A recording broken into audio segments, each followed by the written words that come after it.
വാവിട്ട വാക്ക്.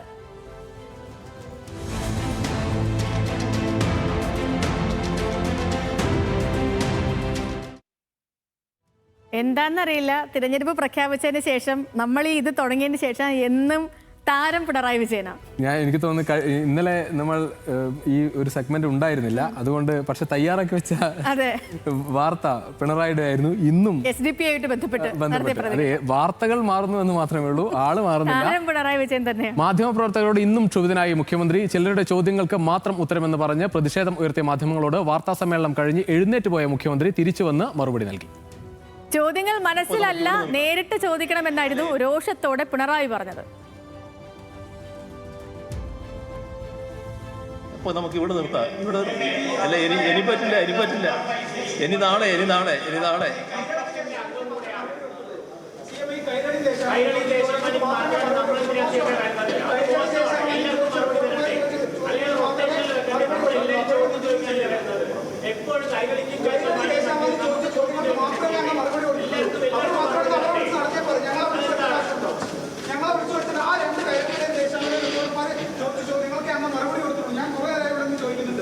മോശമാണ്. ആളുകളെ വിളിച്ചു വെച്ചിട്ട് ചോദ്യം ചോദിക്കാൻ പറ്റില്ല എന്ന് പറയും. ഇന്നലെ ജോൺ ബ്രിട്ടാസ് പറഞ്ഞത് അന്നാണ് ഏറ്റവും കൂടുതൽ വാർത്താ സമ്മേളനം നടത്തിയെന്നാണ്. അങ്ങനെ നടത്തിയ ആൾ മാധ്യമപ്രവർത്തകർ മോശമാണ് ചെയ്യാൻ പറ്റും. ആളുകളെ വിളിച്ചു വെച്ചിട്ട് ചോദ്യം ചോദിക്കാൻ ശ്രമിക്കുന്നത്.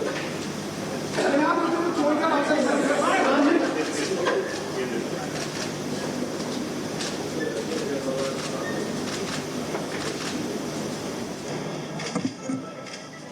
ചോദ്യം മനസ്സിലുണ്ടായാൽ പോരാ, ചോദ്യം മനസ്സിലുണ്ടായാൽ പോരാ. ഇവിടെ ചിലർക്ക് ചില ഉദ്ദേശങ്ങളുണ്ട്. ആ ഉദ്ദേശമാണ് ഇപ്പോൾ പ്രകടമായത്. ഇതേതെങ്കിലും വാർത്താ സമ്മേളനത്തിൽ കാണുന്ന കാര്യമാണോ? നിങ്ങളെല്ലാവരും ചോദിച്ചു. നിങ്ങൾ ഏത് മാധ്യമപ്രവർത്തകനാണെന്ന് ഞാൻ ചോദിച്ചില്ല. ആ ചോദ്യത്തിന് ഞാൻ മറുപടി പറഞ്ഞു. ആ മറുപടി വിശദമായിട്ട് പറഞ്ഞു. അതല്ലേ ഉണ്ടായത്. നിങ്ങളെല്ലാവരും കേട്ടിരിക്കുകയല്ലേ. നിങ്ങളെ ചിലരുടെ മനസ്സിൽ ചോദ്യം ഉണ്ടാവും. ആ ചോദ്യത്തിന് നിങ്ങൾ ചോദിച്ചാലേ ഉത്തരം പറയാൻ പറ്റൂ. എല്ലാവർക്കും ചോദ്യം ചോദിക്കാൻ ഒരു പത്രസമ്മേളനത്തിൽ അവസരം കിട്ടിയെന്ന് വരുമോ? അപ്പോൾ സമയം കഴിഞ്ഞു. അതുകൊണ്ടാണ് ഞാൻ അവസാനിപ്പിക്കുന്നത്. ശരി, ഷമീർ വിവരങ്ങളുമായി കൊല്ലത്ത് നിന്ന് ചേരുന്നുണ്ട്. ഷമീർ, മുഖ്യമന്ത്രിയുടെ പതിവ് വാർത്താ സമ്മേളനം, ആ വാർത്താ സമ്മേളനത്തിൽ അദ്ദേഹം പറയേണ്ട കാര്യങ്ങളൊക്കെ പറഞ്ഞു. മാധ്യമങ്ങൾ ചോദിക്കേണ്ട ചില ചോദ്യങ്ങൾ, ഒരു 3-4 ചോദ്യങ്ങൾ കേട്ടു, അതിന് ഉത്തരം പറഞ്ഞു. എന്നിട്ട് അദ്ദേഹം എഴുന്നേറ്റ് പോയി. അപ്പോഴാണ് മാധ്യമപ്രവർത്തകർ ഈ ഒരു പ്രശ്നം ഉണ്ടാക്കിയത്. എല്ലാവർക്കും ചോദിക്കാൻ അവസരം നൽകി, അല്ലെങ്കിൽ എല്ലാത്തിനും ഉത്തരം നൽകിയില്ല എന്ന്. പോയ മുഖ്യമന്ത്രി വീണ്ടും മാസമായിട്ട് തിരിച്ചു വന്നപ്പോഴത്തേക്കും വിചാരിച്ചത് ഇനിയിപ്പോൾ ചോദ്യം ചോദിക്കാൻ അവസരം കൊടുക്കുന്നു. പക്ഷേ ഇല്ല, വീണ്ടും വന്ന് പറയാനുള്ള കാര്യങ്ങൾ പറഞ്ഞിട്ട് വീണ്ടും എഴുന്നേറ്റ് പോയി. എന്താണ് യഥാർത്ഥത്തിൽ നടന്നത് അവിടെ? സേവലക്ഷ്മി, ഇതിൽ ഏറ്റവും പ്രധാനമായി നമ്മൾ അറിയേണ്ടത്, മുഖ്യമന്ത്രി ആദ്യം വാർത്താ സമ്മേളനം 10 മണിക്ക് വിളിച്ചു ചേർക്കുന്നു. മുഖ്യമന്ത്രി അരമണിക്കൂർ സർക്കാരിന്റെ വികസന പ്രവർത്തനങ്ങളെ കുറിച്ച് പറയുന്നു.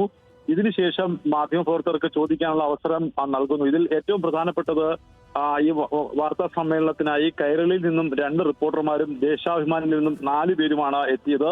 ഇതിൽ ആദ്യം കൈരളിയുടെ മാധ്യമപ്രവർത്തകൻ തന്നെ വളരെ ഉച്ചത്തിൽ ചോദ്യം ചോദിക്കുന്നു. മുണ്ടക്കൈ ചൂരൽമല ദുരന്തവുമായി ബന്ധപ്പെട്ടുള്ള ചോദ്യം. മുഖ്യമന്ത്രി അതിന് മറുപടി നൽകുന്നു. രണ്ടാമത്തെ ചോദ്യം ദേശാഭിമാനി ചോദിക്കുന്നു. വീണ്ടും മുഖ്യമന്ത്രി അതിനനുബന്ധമായ ചോദ്യം, അതിന് മുഖ്യമന്ത്രി മറുപടി വളരെ ദീർഘിപ്പിച്ച് നൽകുന്നു. മൂന്നാമത് വീണ്ടും കൈരളിയാണ് ചോദ്യം ചോദിക്കുന്നത്. അതും ഉച്ചത്തിൽ ചോദിക്കുന്നു. അതിന് വളരെ വിശദീകരിച്ചുകൊണ്ട് മുഖ്യമന്ത്രി മറുപടി നൽകിയ ശേഷം എണീക്കാൻ തുടങ്ങുമ്പോഴാണ് നമ്മളടക്കമുള്ള മാധ്യമപ്രവർത്തകർ നമ്മൾക്ക് ചോദിക്കാൻ അവസരം തന്നില്ല, അതിന് അവസരം നൽകിയില്ല എന്ന് പറഞ്ഞുകൊണ്ട് മുഖ്യമന്ത്രിയുടെ പ്രതിഷേധം അറിയിച്ചത്. പക്ഷേ മുഖ്യമന്ത്രി നടന്നു നീങ്ങുകയാണ്. അങ്ങനെ ഇരിക്കുകയാണ് ഒരു മാധ്യമപ്രവർത്തകൻ എണീറ്റ് നിന്നുകൊണ്ട് അയാളെ പ്രതിഷേധം രേഖപ്പെടുത്തിയത്. മുഖ്യമന്ത്രി ഇത്തരത്തിൽ ഈ വിളിച്ചു ചേർത്ത മാധ്യമ സമ്മേളനത്തിൽ കൈരളിക്കും ദേശാഭിമാനിക്കും മാത്രമാണ് പരിഗണന നൽകിയത്. 3 ചോദ്യങ്ങളും കൈരളിയിൽ നിന്നും അതുപോലെ ദേശാഭിമാനിയിൽ നിന്നുമാണ് ഉണ്ടായത്. മോശമായി പോയി എന്ന് വളരെ ഉച്ചത്തിൽ വിളിച്ചു പറഞ്ഞു. മുഖ്യമന്ത്രി അത് തിരികെ വന്ന ശേഷം എല്ലാവർക്കും ചോദിക്കാൻ ഒരു മാധ്യമ സമ്മേളനത്തിൽ കഴിയില്ലല്ലോ എന്നൊരു ന്യായീകരണവും, ഇത്തരത്തിലൊരു എല്ലാവർക്കും ചോദിക്കാൻ കഴിയില്ല, ചിലർക്ക് ചില ഉദ്ദേശങ്ങളുണ്ട്, ആ ചോദ്യങ്ങൾക്ക് മുഖ്യമന്ത്രിക്ക് മറുപടി നൽകാൻ കഴിയില്ല എന്ന തരത്തിലൊരു ഇൻഡയറക്ട് മറുപടിയും കൂടിയാണ് മുഖ്യമന്ത്രി നൽകിയത്. STPA ഡീലടക്കമുള്ള കാര്യങ്ങൾ കഴിഞ്ഞ 3 ദിവസമായി ആ ചോദ്യം മാധ്യമപ്രവർത്തകർ പലയിടങ്ങളിലും ചോദിക്കാൻ ശ്രമിക്കുന്നുണ്ട്. പക്ഷേ ആ ചോദ്യം ഉന്നയിക്കാൻ മുഖ്യമന്ത്രി അനുവദിക്കുന്നില്ല. ഇതൊരു സെലക്റ്റീവ് വാർത്താ സമ്മേളനമായി പോയി എന്നാണ് മാധ്യമപ്രവർത്തകരുടെ ആ പ്രതിഷേധത്തിൽ മുഖ്യമന്ത്രി അറിയിച്ചത്. മുഖ്യമന്ത്രി എന്നാൽ അതിലൊന്നും തന്നെ പ്രതികരിക്കാതെ രണ്ടാമതും വീണ്ടും സീറ്റിൽ വന്ന ശേഷം മടങ്ങി പോവുകയാണ് ചെയ്തത്.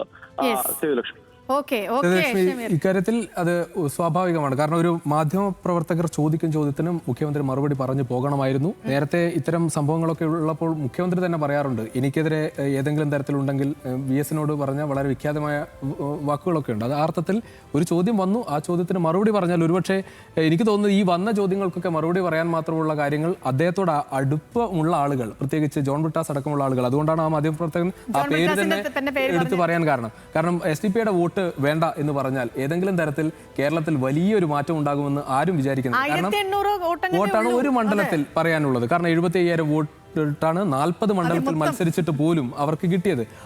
അത് ഒന്നാമത്തെ കാര്യം. വോട്ടിന്റെ എണ്ണം മാത്രമല്ല, SDP-യെ നിങ്ങൾ എതിർക്കുന്നുണ്ട് എങ്കിൽ നിങ്ങൾക്കത് പറയുന്നതിന് ഈ തെരഞ്ഞെടുപ്പ് കാലത്ത് അത് നിങ്ങളുടെ ശോഭ കൂട്ടുകയുള്ളൂ. അതോടൊപ്പം നിങ്ങളോടൊപ്പം നിൽക്കുന്ന കൂടുതൽ വോട്ടുകൾ വന്നു ചേരുകയുള്ളൂ. അത് ആ അർത്ഥത്തിൽ അദ്ദേഹത്തിന് അത് തുറന്നു പറഞ്ഞാൽ ഒരുപക്ഷെ ഈ ചോദ്യങ്ങൾക്കോ ഈ വിവാദങ്ങൾക്കോ പോലും കാരണം ഉണ്ടാകില്ല.